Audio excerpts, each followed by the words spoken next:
Ya, assalamualaikum warahmatullahi wabarakatuh. Sesuai dengan info pada video sebelumnya, pada kesempatan kali ini kita akan sedikit membahas teori hands-on-nya ya. Teori, jadi pada saat memulai Microsoft Teams itu apa aja sih langkah-langkah yang perlu dilakukan ya. Oke, sebelum kita masuk ke video tutorial ya, lebih baiknya kita intro dulu sejenak ya.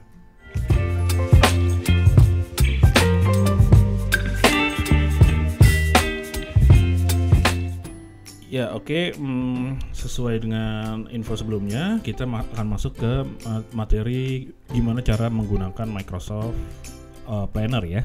Oke, next. Step 1 ya tentu aja teman-teman, karena dia basicnya online platform ya. Jadi teman-teman harus membuka browser dulu ya. Step 1 harus membuka browser, lalu ketikkan task.office.com ya. Spellingnya ada di ini ya, task.office.com. Kemudian login menggunakan ID Office 365. Dalam hal ini email address Anda untuk login ya. Oke, kita next. Nah, dia akan muncul pop-up seperti di bagian kiri ini. Lalu teman-teman bisa input password login emailnya ya. Kemudian tekan tombol sign in. Oke, next. Pada step ketiganya, nah teman-teman setelah login, teman-teman akan dibawa ke halaman dashboard dari Microsoft Planner itu sendiri. Dashboardnya seperti apa ya? Kalian bisa lihat di layar saya, ini dashboardnya kira-kira seperti ini. Untuk lebih detailnya lagi nanti kita akan bahas di sesi hands-on setelah sesi ini ya. Oke. Di sesi ini kita akan bahas teorinya dulu mengenai gimana cara login ke dalam Microsoft Planner ya. Oke, next lagi. Nah, di sini setelah login teman-teman mau ngapain aja sih? Nah, itu kan pertanyaan berikutnya kan. Nah, di sini ada dua opsi ya. Jadi pada saat teman-teman mau bikin planning, project planning ya dalam hal ini. Kenapa saya nggak bilang ini nggak bisa untuk operasional ya, tapi karena operasional itu tidak ada sesi start, tidak ada sesi end-nya gitu. Jadi saya amat sangat menyarankan Microsoft Planner ini adalah untuk digunakan untuk lebih mengakomodir ke arah project yang sedang teman-teman jalani ya. Karena untuk operation mungkin lebih ke arah ITSM ya, service management atau ticketing system, hal-hal yang seperti itulah ya, yang sifatnya hanya sementara gitu ya, untuk nyatet tiket aja gitu. Oke, balik lagi ke topik. Di sini ada dua opsi untuk plan baru ini, ya kan? Yang pertama adalah public, ya teman-teman create plan untuk public, artinya planning yang Anda buat dapat diketahui semua orang yang berada dalam directory Office 365 ya. Jadi orang-orang yang ada di Azure Directory atau Office 365 Directory bisa melihat planning Anda karena Anda pilihnya public gitu. Jadi tidak ditutup.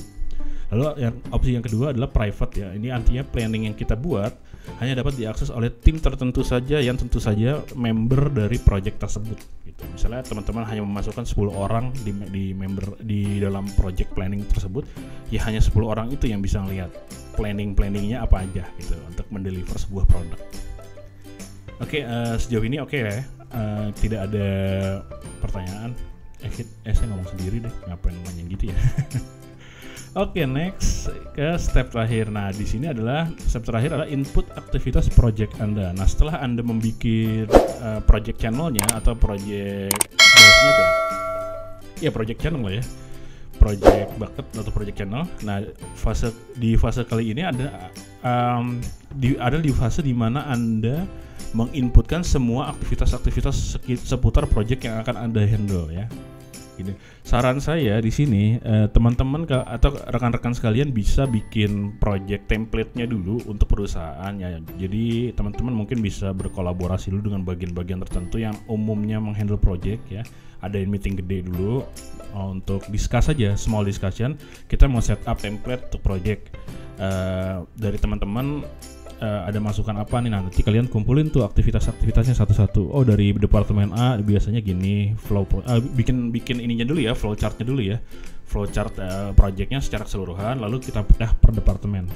Dari departemen A misalnya handle-nya ini. Nah, nanti dari departemen B, setelah departemen A selesai, nah pindah ke departemen B, ini, lalu departemen C dan seterusnya sampai project tersebut selesai. Bisa juga seperti itu. Atau bisa juga teman-teman bagi ke dalam klasifikasi project secara garis besar ya. Contohnya pada sesi waterfall, project planning dalam bentuk waterfall ya. mungkin dibagi ke sesi requirements dulu. Nah, cuman bedanya opsi yang pertama dengan opsi yang kedua tadi, opsi yang pertama itu lebih menekankan ke departemennya ya. Jadi balik lagi ini saran saya ya, pengaplikasiannya seperti apa ya balik lagi ke environmentnya teman-teman atau perusahaannya teman-teman juga gitu. Oke, untuk sesi kali ini sepertinya kita sudahi saja. Karena memang teori-teori seputar Microsoft Planner sebetulnya teman-teman lebih mau mengarah ke teori-teori project ya, kayak project management gitu, agile project management, lalu ada Scrum gitu, dan sebagainya. Kita akan bahas itu di sesi terpisah nanti beda lagi ya. Karena di sini kita akan seputar Microsoft Planner saja, nggak akan keluar dari situ. Oke, sesi berikutnya adalah sesi demo mengenai penggunaan Microsoft Planner itu sendiri. Oke, saya Dimas pamit undur diri. Assalamualaikum warahmatullahi wabarakatuh.